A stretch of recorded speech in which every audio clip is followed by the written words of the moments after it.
Everyone, welcome to my channel বঙ্গার রোমা। কেমন আছো তোমরা সবাই? আশা করছি তোমরা সবাই খুব ভালো আছো, আর আমরা এখানে অনেকই ভালো আছি। আর আমাদের শিক্ষক দিবস তো সামনে চলেই এলো, আর চলেও এসেছে। তো সবাই তো অনেক রকমের নানা রকমের গিফট দিবার ভাবো। তো আমি ভাবিছি কিছু গিফট এমন দেবো যেমন মাস্টার দেখে যেন খানিক ইমোশন হয়ে যায়, কি বলবো। তো আমি ভাবলাম কিছু হ্যান্ডমেড জিনিস বানিয়ে মাস্টারকে দিব, তা আমাকে ওটা দিতে অনেকই ভালো লাগে। আর হ্যাঁ, আমি ভিডিওটা শেয়ার করতে পারিনি, তার জন্য আমাকে পুরো ইন্ট্রোটা চেঞ্জ করতে হলো। তো চলো আর বেশি বকবক না করে ভিডিওটা স্টার্ট করি। তো হ্যালো বন্ধুরা, চলে এসেছি আমি নিচে। আর তোমরা ভাবছো আমি কার্ডবোর্ড দিয়ে কি বানাবো। তো তোমরা যদি দেখতে চাও আমি কার্ডবোর্ড দিয়ে কি বানাবো, তোমার ভিডিওটা তো পুরোটা দেখতে হবে। তো আজকে আমি ভাবলাম যে মাস্টারকে একটা ফটো ফ্রেম বানিয়ে দেবো। তো ফটো ফ্রেম বলতে আমি একটা সরস্বতী ঠাকুরের ফটো ফ্রেম বানাবো, আর একটা বানাবো ক্যালেন্ডার। তো আমি ভাবছি কিছু ক্যালেন্ডারটা বানিয়ে জন্য আমি ভাবলাম কতটা ফুট লাগবে সেটা আমি আন্দাজ করতে পারিনি। তো ভাবলাম কি একটা বড় পোর্শনের পুরটা কেটে নিয়েছি, আর যে জন্য আমাকে এখন লাগবে ওই জন্য আমি নিয়ে নেবো আগে, আর লাস্টে পুরটা কাটবো কতটা দরকার। তুমি কী কী নিয়েছি তোমাদেরকে দেখাই। ফার্স্টে আমি একটা পুর নিয়ে নিয়েছি, আর এই দেখো এগুলো তোমাদের কাছে থাকবে, বাড়িতে ধূপকাঠিতে থাকে, তো আমি এগুলো সব জড়ো করে রেখে দিয়েছি। আরও আমার কাছে আছে, আরও 4টে আছে। আর এগুলো নিয়েছি, এগুলো আমি বানাবো বর্ডারের জন্য। তো তোমরা পুরো ভিডিওটা দেখবে, না হলে তোমরা একদমই বুঝতে পারবে না কী করে বানাচ্ছি। তারপরে আমি একটা নিয়ে নিয়েছি এখানে চার্ট পেপার, কি কতটা চার্ট পেপার লাগবে এখানে চার্ট পেপার অনুযায়ী আমি নিয়ে নিয়েছি চার্ট পেপারটা যতটা লাগবে আমি সিজার দিয়ে কেটে নেবো। তার সাথে একটা সিজারও লাগবে, বা সিজার বা চাকু, তুমি দুটার মধ্যে কোনোটাও রাখতে পারো। তো আমি এগুলো নিয়ে নিয়েছি। আর এক্সাম প্যাডটা আমি এটার জন্য নিয়েছি, কারণ আমি কাটবো, কাটার পর আমাকে লিখতে তো হবে। তো লেখার জন্য আমি এটা নিয়ে নিয়েছি যাতে আমার লিখতে সুবিধা হয়ে যায়। আর আমি এখানে অনেক কালারের পেনগুলো নিয়ে নিয়েছি যাতে আমি ক্যালেন্ডার যেটা ডেট বানাবো যেন অনেক সুন্দর লাগে। এখানে আমি মার্কারও নিয়ে নিয়েছি, মার্কারও হয়তো আমার দরকার পড়তে পারে। তারপরে রুল, রবার এগুলো নিয়ে নিয়েছি, আঠাও নিয়ে নিয়েছি, অনেক রকমের জিনিস। তো আমি ভিডিওটাকে আর বেশি বক করে বানাতে চাই না।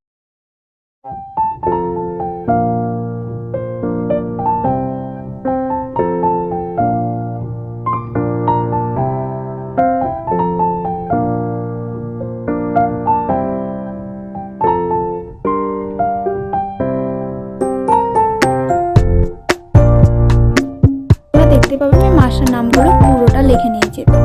ভালো করে দেখিয়ে দিই তোমাদেরকে, দেখো পুরোটা লিখে নিয়েছি। তো হে গাইস, দেখতে পাচ্ছ তোমরা, দেখো আমি এখানে জানুয়ারি মাসটা পুরোটা কমপ্লিট করে নিয়েছি। এমনি করে আমি ডিসেম্বর অবধি কমপ্লিট করবো।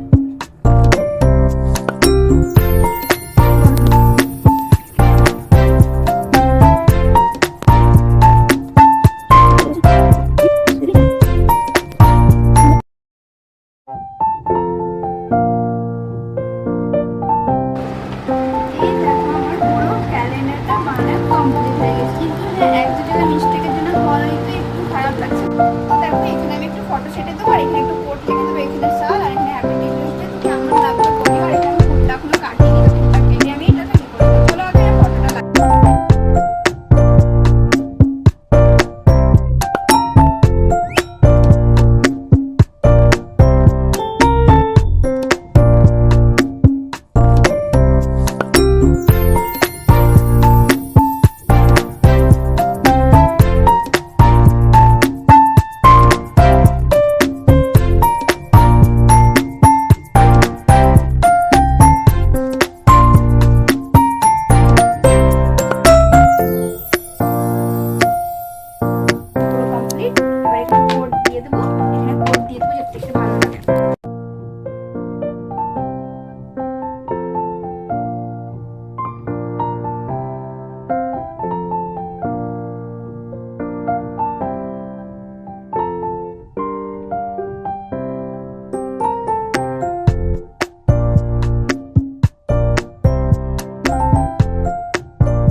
তো ওইদিকে আমি কুটে ওটা সেঁটে দেওয়ার পর এগুলোতে ভাবলাম কালারটা করে নিই। আর আমার কালারটাতে যেন জলটা এত পরিমাণেই বেশি দেওয়া হয়ে গেছিলো, কি কালারটা ভালো করে চাপছিল না, তার জন্য আমাকে আবার নতুন করে কালারটা গুলতে হয়ে যায়।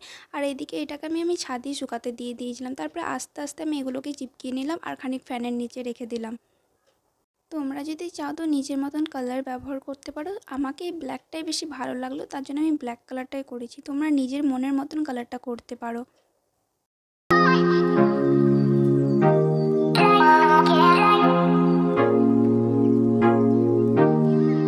ফাইনাল আমার কমপ্লিট হয়ে গেছে, আর তোমাদের সামনে তো শেয়ার করবো কি কেমন করে আমি পুরোটা এটা কমপ্লিট করে নিয়েছি। তো এই দেখো, এটা আমার পুরোটা কমপ্লিট হয়ে গেছে, তোমরা দেখতে পাবে। দেখো এটা আমি পুরোটা কমপ্লিট করে নিয়েছি।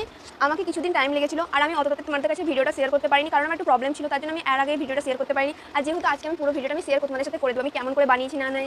তো যদি আমার এই ফটো ফ্রেমটা ভালো লাগে তো অবশ্যই কমেন্ট করে জানাতে ভুলবে না, আর এটাতে একটা লাইক তো অবশ্যই করবে তোমরা, আর আমার চ্যানেলটাকে সাবস্ক্রাইব করতে একদমই ভুলবে না। আর আমিও এর থেকে ভালো ভালো ইন্টারেস্টিং একদম ভিডিও আনতে তোমাদের চেষ্টা করবো, কি তোমাদেরকে আমি দিতে পারি। তো চলো টাটা বাই বাই, দেখা হবে নেক্সট ভিডিওতে।